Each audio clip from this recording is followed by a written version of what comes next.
Hello students, कैसे हैं आप सभी। वेलकम आपका मेरे चैनल पर त्रिवाना क्लासेस। और आज हम इस वीडियो के पार्ट 4 में हैं। और पार्ट 4 में जैसा कि आप देख रहे हैं, हमारा आज का टॉपिक है वेदरिंग। नेक्स्ट टॉपिक जो सेम चैप्टर से है और एनसीईआरटी सिलेबस सीबीएसई सिलेबस से लिया गया है। वेदरिंग अभी तक क्लास 9th में नहीं था, इस बार फर्स्ट टाइम वेदरिंग को ऐड किया गया है। आइए समझते हैं वेदरिंग क्या है, वेदरिंग की प्रोसेसेस क्या होती हैं, वेदरिंग और इरोजन में क्या फर्क है, और वेदरिंग आखिर आपको क्यों पढ़ना है। वेदरिंग आपको सबसे पहले तो बता दूं कि इस चैप्टर में वेदरिंग की इंपॉर्टेंस क्या है, वेदरिंग आपको क्यों पढ़ाया जा रहा है। क्योंकि एक तो आपने प्लेट टेक्टोनिक्स पढ़ी है, इंटीरियर ऑफ द अर्थ पढ़ा है, अब आप वेदरिंग पढ़ने जा रहे हैं, फिर आप इरोजन पढ़ेंगे, है ना, फिर लैंड फॉर्म्स पढ़ेंगे, देन नेचुरल डिजास्टर पढ़ेंगे। तो कुल मिला के इस चैप्टर को पूरा करने के बाद आपको ये समझ में आना चाहिए कि किस तरह पृथ्वी पर विभिन्न तरह के स्थलाकृतियों का निर्माण हुआ है ना, टोपोग्राफी कैसी है पृथ्वी की, उसकी विभिन्न तरह के लैंड फॉर्म्स का फॉर्मेशन का प्रोसेस क्या है, और साथ साथ कौन कौन से वो भौतिक कारक हैं, फिजिकल फैक्टर्स हैं जो पृथ्वी पर इन स्थलाकृतियों के निर्माण और इनके विनाश में सहायक हैं। वेदरिंग भी इंपॉर्टेंट टॉपिक है क्योंकि वेदरिंग चट्टानों के टूटने से जुड़ी हुई प्रक्रिया है ना। आइए हम समझते हैं कि किस प्रकार वेदरिंग होती है और वेदरिंग से किस प्रकार पृथ्वी का की आकृति में परिवर्तन आता है, पृथ्वी के जो बाहरी सरफेस पर आकृतियां हैं उस पर कैसे परिवर्तन आता है। नॉर्मली हम देखते हैं तो वेदरिंग को हम कहते हैं अपक्षय। ये क्या है? अपक्षय है। अपक्षय मतलब किसी चीज का क्षय होना, क्षय होना मतलब टूट कर कम होना, बिखरना।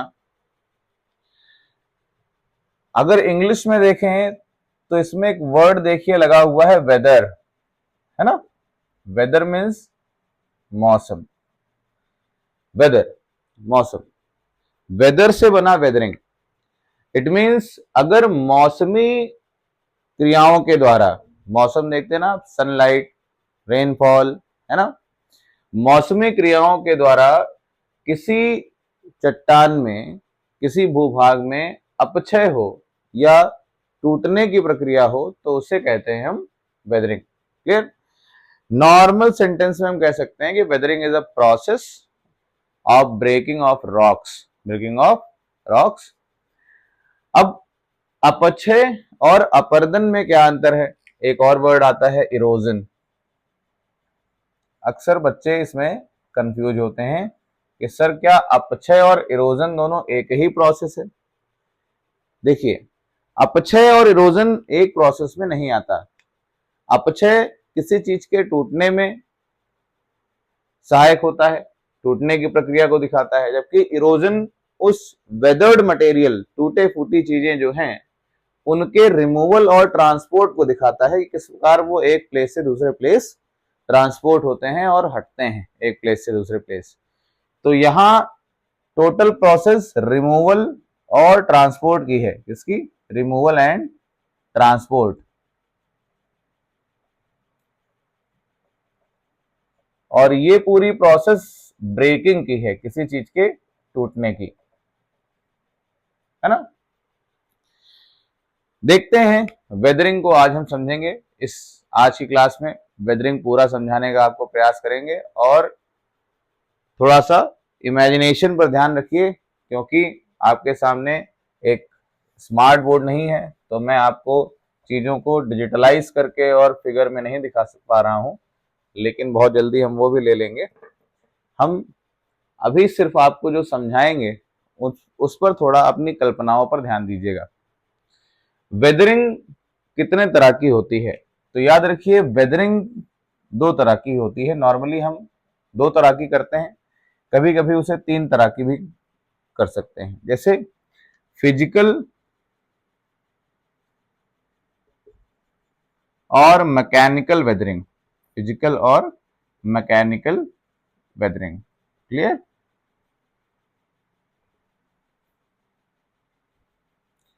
दूसरा होती है केमिकल वेदरिंग।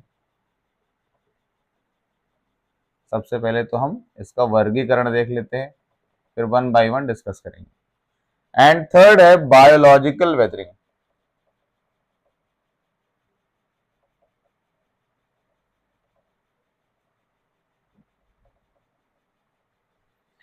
फिजिकल वेदरिंग और मैकेनिकल वेदरिंग। फिजिकल और मैकेनिकल एक ही वेदरिंग की प्रोसेस है। केमिकल वेदरिंग रासायनिक अपक्षय और बायोलॉजिकल वेदरिंग जैविक अपक्षय। तो आइए हम सबसे पहले तरह की फिजिकल वेदरिंग को स्टार्ट करते हैं। आखिर ये फिजिकल वेदरिंग क्या है? फिजिकल वेदरिंग जिसे भौतिक रूप से भौतिक अपक्षय भी कहा जाता है। फिजिकल और केमिकल चेंजेस आपने प्रीवियस क्लासेस में साइंस में पढ़े होंगे कि अगर किसी मैटर को ऑब्जर्व करते हैं तो उस मैटर में दो तरह के चेंजेस होते हैं। पहला फिजिकल चेंज, जब कोई पदार्थ सिर्फ अपनी अवस्था को बदलता है, जैसे वो सॉलिड से लिक्विड हो जाए, लिक्विड से गैस हो जाए, गैस से सॉलिड हो जाए, है ना। जैसे बर्फ है, पानी है और जलवाष्प है, ये तीनों एक ही पदार्थ की अवस्थाएं हैं और इनको एक दूसरे में बदला जा सकता है और तब तक इसकी मूलभूत अवस्था में कोई परिवर्तन नहीं होता। पानी पानी ही रहता है, चाहे वो बर्फ बना दिया जाए या वो जल हो या वो जलवाष्प हो, है ना। मतलब उसमें कोई परमानेंट चेंज नहीं आता है, सिर्फ उसकी अवस्था में परिवर्तन होता है। दूसरी तरफ हम देखते हैं केमिकल चेंज। केमिकल चेंज किसी भी नए पदार्थ के निर्माण को दिखाता है ना। अगर किसी पुराने पदार्थ की रासायनिक संरचना में परिवर्तन हो जाए तो पूरी तरह से नया पदार्थ बन जाता है। जैसे दूध से दही का बनना, तो हम दही से दोबारा दूध नहीं बना सकते, है ना, क्योंकि वो रासायनिक रूप से उसमें परिवर्तन हो चुका है। तो ये अगर आप इतना समझ पा रहे हैं तो आप फिजिकल और केमिकल वेदरिंग भी समझ सकते हैं बहुत आसानी से। फिजिकल वेदरिंग उस वेदरिंग को कहते हैं जिसमें चट्टान सिर्फ टूट रहा हो, बल्कि उसमें किसी तरह का रासायनिक परिवर्तन ना हो, है ना। चट्टान की सामान्य रूप से टूटने की जो प्रक्रिया है वो फिजिकल वेदरिंग है या मैकेनिकल वेदरिंग भी कहते हैं। लेकिन किसी रासायनिक अभिक्रिया के द्वारा अगर चट्टान में टूटने की प्रक्रिया भी चल रही हो और उसमें आंतरिक परिवर्तन भी रासायनिक रूप से हो रहा हो तो वो केमिकल वेदरिंग होती है ना। If the rock is changing and changing in a new type of material तो वो केमिकल वेदरिंग हो जाएगी। क्लियर? बायोलॉजिकल वेदरिंग में वेदरिंग के एजेंट बायोलॉजिकली, जैसे जीव जंतु या दूसरे तरह के जो बायोलॉजिकल एजेंट्स हैं वो यहाँ पर रिस्पॉन्सिबल होते हैं। इसको हम अलग से देखेंगे। तो फिजिकल वेदरिंग के एग्जाम्पल्स में आते हैं। फिजिकल वेदरिंग चट्टानों में किन तरह से हो सकती है, कितने कितने तरह से हो सकती है। तो फिजिकल वेदरिंग की जो सबसे पहली प्रोसेस आती है उसे कहते हैं हम एक्सफोलिएशन। क्या कहते हैं? एक्सफोलिएशन। चलिए इसी में देखते हैं। एक्सफोलिएशन, है ना। आप कह सकते हैं इसी को प्रेशर रिलीज भी कहते हैं। Pressure release. एक्सफोलिएशन या प्रेशर रिलीज की जो प्रोसेस है वेदरिंग की, वो बताती है कि अगर कोई चट्टान भारी भरकम चट्टान है और वो उसके ऊपर कई दूसरी चट्टानें हैं, तो जैसे जैसे ऊपर की चट्टानों का अपक्षय होता है नीचे की चट्टान के ऊपर पड़ने वाला दबाव कम हो जाता है। और इस दबाव के कम होने से जब वो चट्टान एक्सपैंड होती है, जैसे मान लिया कोई चीज अगर जो प्रेशराइज्ड है तो वो कॉन्ट्रैक्टेड होगी, मतलब वो संकुचित अवस्था में होगी। लेकिन अगर उसके ऊपर से प्रेशर को रिलीज कर दिया जाए, दबाव हटा दिया जाए, तो वो एक्सपैंड करेगी, फैलने का प्रयास करेगी। और इसी फैलने के प्रयास में चट्टानें लेयर बाय लेयर टूट जाती हैं। जैसे अनियन होता है, जैसे प्याज होता है, आप प्याज के ऊपर देखते हैं छिलके, आप उसके पील्स को हटाते जाएंगे और प्याज छोटा होता जाएगा। ऐसे ही कुछ प्रेशर रिलीज या एक्सफोलिएशन की प्रोसेस होती है ना। ऐसे ही नेक्स्ट प्रोसेस में आपका आता है Frost waging. Frost waging, Frost waging में हम देखते हैं कि क्योंकि जब ये चट्टाने वेदर में एक्सपोज हो जाती हैं तो ये ठंडी गर्मी, है ना, साथ साथ खूब सारी बारिश और बहुत तरह की मौसमी घटनाओं से परिचित होती हैं, और इन घटनाओं के द्वारा ही इनमें टूटने की प्रक्रिया शुरू होती है। तो फ्रॉस्ट आप सभी जानते हैं कि फ्रॉस्ट जलवाष्प का ही एक रूप है ना। तो फ्रॉस्ट जब चट्टानों पर पड़ता है तो चट्टानों में जो पोर्स होते हैं, जो क्रैक्स होती हैं, जो चट्टानों में थोड़े बहुत दरारें होती हैं, इन दरारों में जाकर ये जल इकट्ठा होता है, और जब टेम्परेचर कम होता है तो अक्सर ये पानी बर्फ के क्रिस्टल्स में बदल जाता है ना। और जब बर्फ बनती है तो ये अंदर की तरफ से चट्टानों को विपरीत दिशाओं में बल प्रदान करती है, जिसकी वजह से चट्टानों में दरारें बढ़ती रहती हैं और चट्टानें टूट जाती हैं। इसको ऑब्जर्व आप बहुत बार कर चुके होंगे। अगर आपके घर में फ्रीजर है, आप अक्सर देखते हैं कि अगर हम किसी भरी हुई बोतल को, जो पूरी तरह भरी हुई हो, और उसको फ्रीजर में रख दें, तो जब तक वो पानी है, द्रव की अवस्था में है, तब तक वो बोतल नहीं फटती। लेकिन जैसे जैसे बर्फ बनने लगती है, आप देखते हैं बोतल फट जाती है, उसमें क्रैक आ जाता है, क्योंकि बर्फ सॉलिड है और वो अंदर की ओर से बाहर की ओर जो है फोर्स लगाता है। ऐसे ही चट्टानों में फ्रॉस्ट वेजिंग की प्रोसेस होती है। नेक्स्ट आता है, जब हम देखते हैं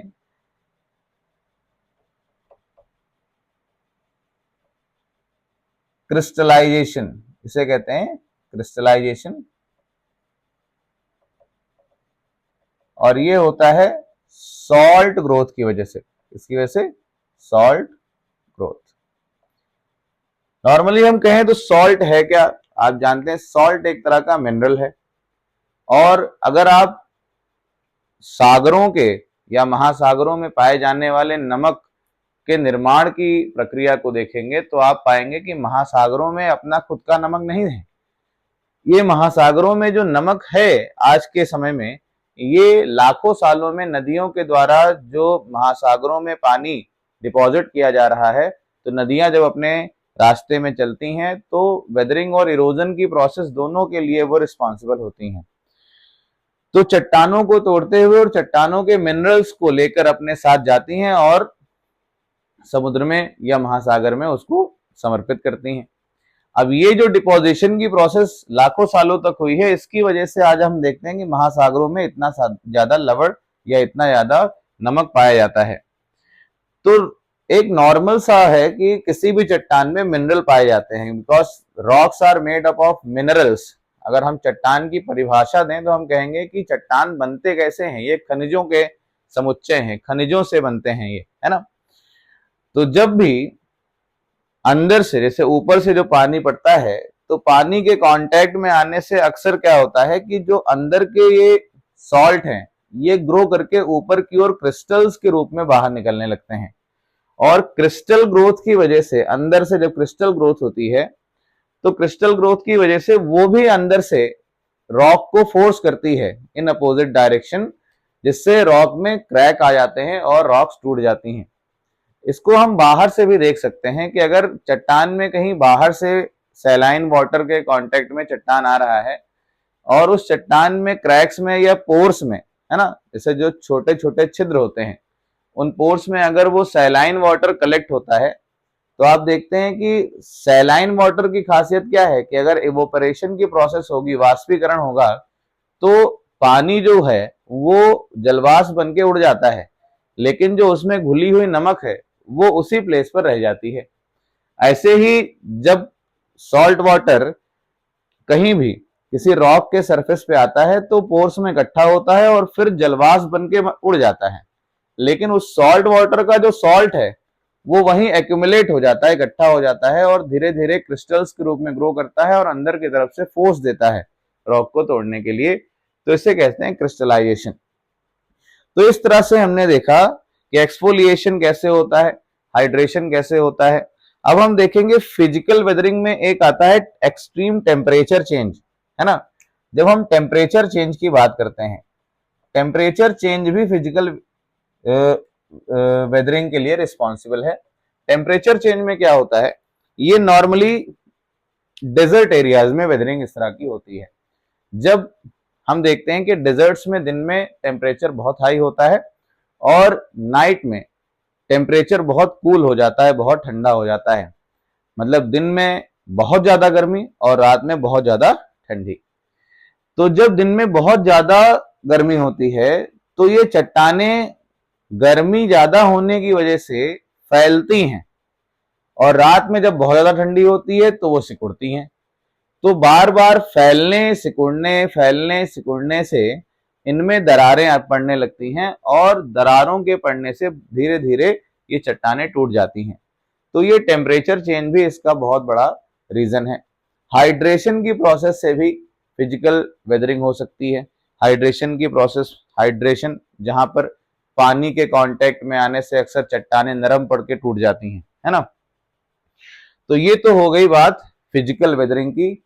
उम्मीद है कि आपको फिजिकल वेदरिंग समझ में आई होगी, इसमें कोई इतनी बड़ी दिक्कत नहीं होनी चाहिए। एक्सफोलिएशन प्रेशर रिलीज होता है, जहां पर प्रेशर कम पड़ने से चट्टानें फैलती हैं और फैलने से वो लेयर्स में टूट जाती हैं।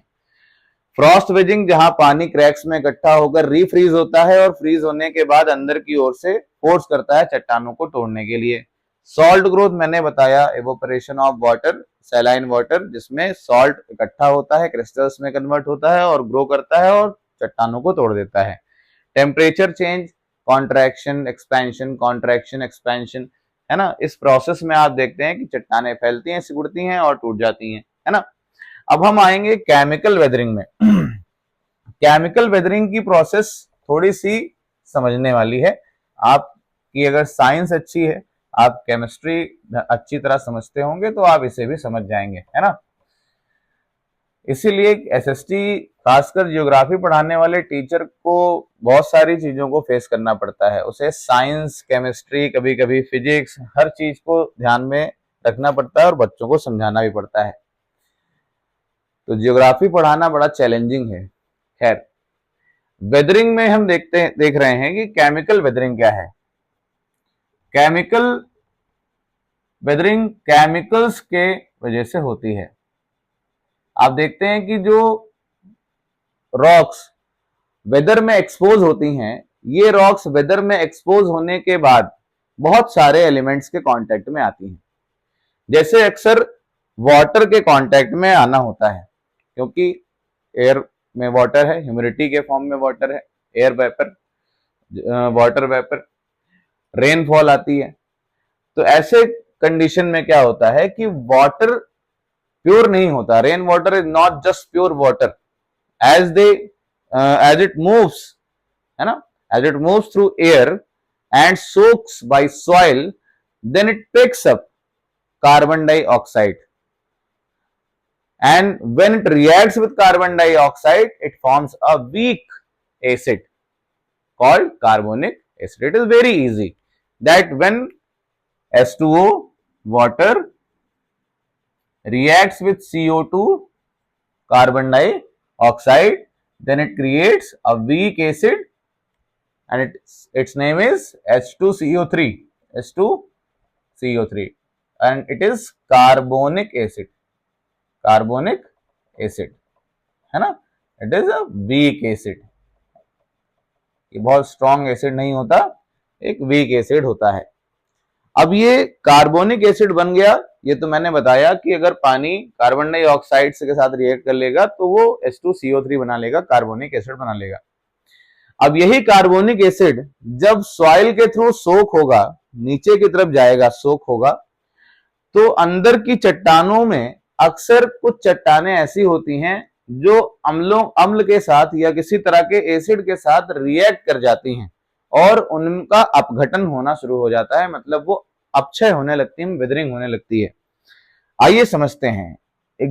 इमेजिन करिए, जैसे मैंने कहा था कि मैं आपको इमेजिन करवाऊंगा, आपको इमेजिन करना पड़ेगा।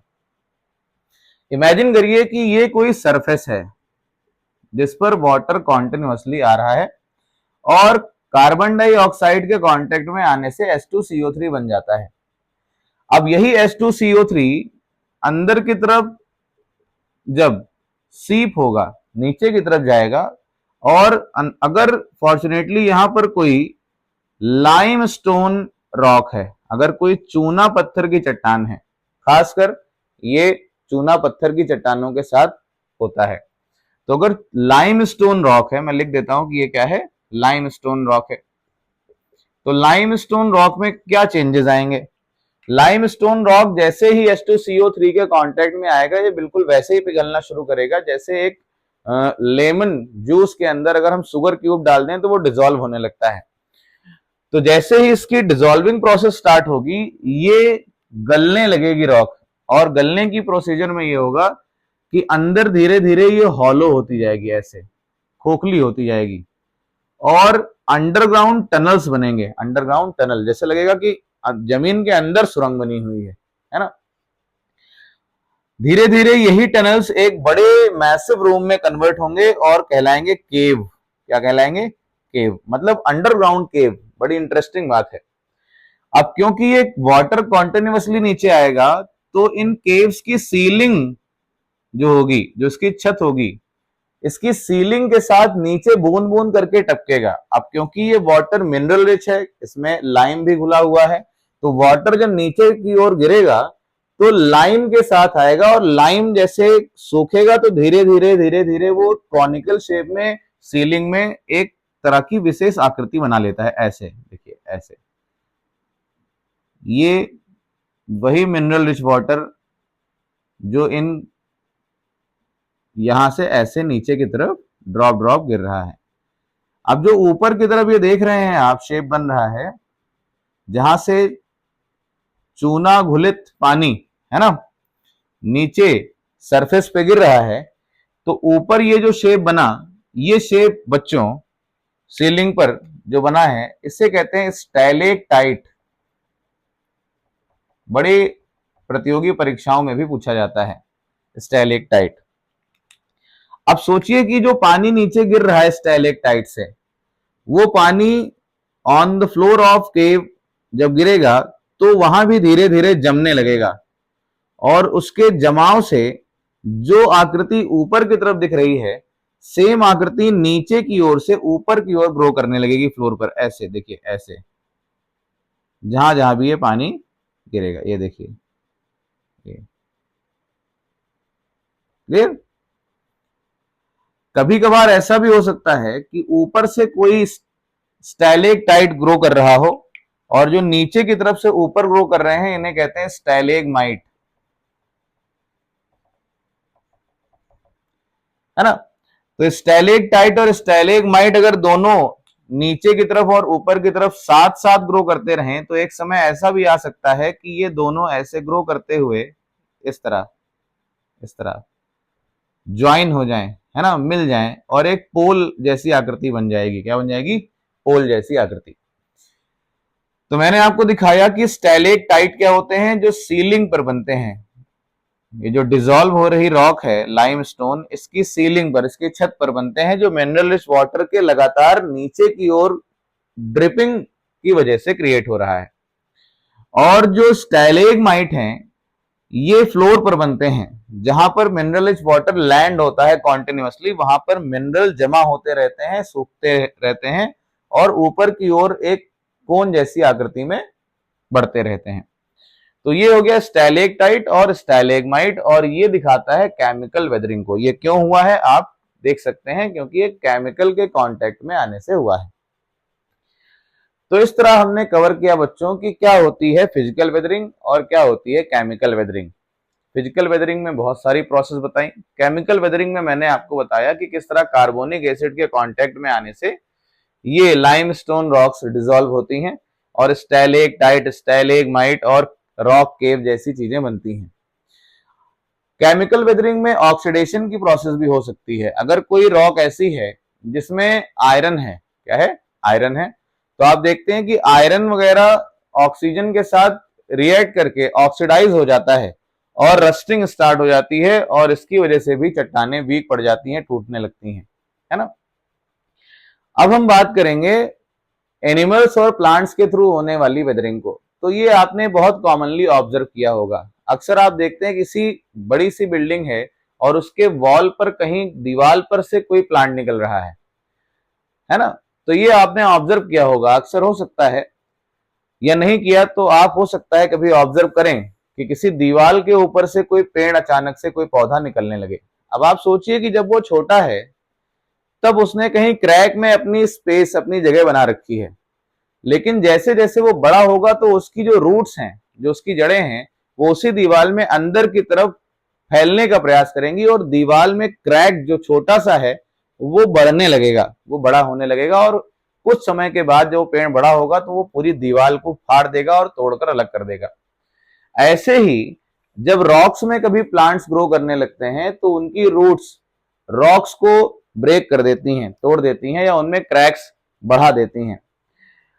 एनिमल्स का क्या रोल है? तो एनिमल्स अक्सर इन रॉक्स पर डिगिंग करते हैं, खुदाई करते हैं, जैसे वो अपने पंजों से रॉक को घिसते हैं और उसकी न्यू लेयर्स को एक्सपोज करते रहते हैं, जिससे वेदरिंग की प्रोसेस बढ़ती रहती है। तो ये एनिमल्स और प्लांट्स का रोल हो गया। तो आज की क्लास में बच्चों हमने पूरा कवर किया कि आखिर वेदरिंग की प्रोसेस क्या है, वेदरिंग कितने तरह से होती है और वेदरिंग की इंपॉर्टेंस क्या है। आपने देखा वेदरिंग की वजह से अलग अलग तरह की आकृतियां बन सकती हैं। अगले लेक्चर में हम पूरा फोकस इरोजन पर रखेंगे कि आखिर इरोजन कैसे होता है। इरोजन के एजेंट बहुत इंपॉर्टेंट हैं। इस बार सीबीएसई के सिलेबस में क्लियरली क्लासिफाई कर दिया गया है कि आपको वेदरिंग के कौन कौन से एजेंट्स पढ़ने हैं। और फिर हम स्टार्ट करेंगे लैंडफॉर्म्स और नेचुरल डिजास्टर। तब तक के लिए पढ़ते रहिए, चीजों को लर्न करते रहिए और समझते रहिए। हाँ, अगर आपको कोई प्रॉब्लम होती है, कोई कंटेंट नहीं समझ में आ रहा है, तो एक बार हमको YouTube पर कमेंट करें, जिससे मुझे पता चले कि मुझे कंटेंट में कोई सुधार लाने की आवश्यकता है या चीजों को और अच्छी तरह रिप्रेजेंट करने की आवश्यकता है।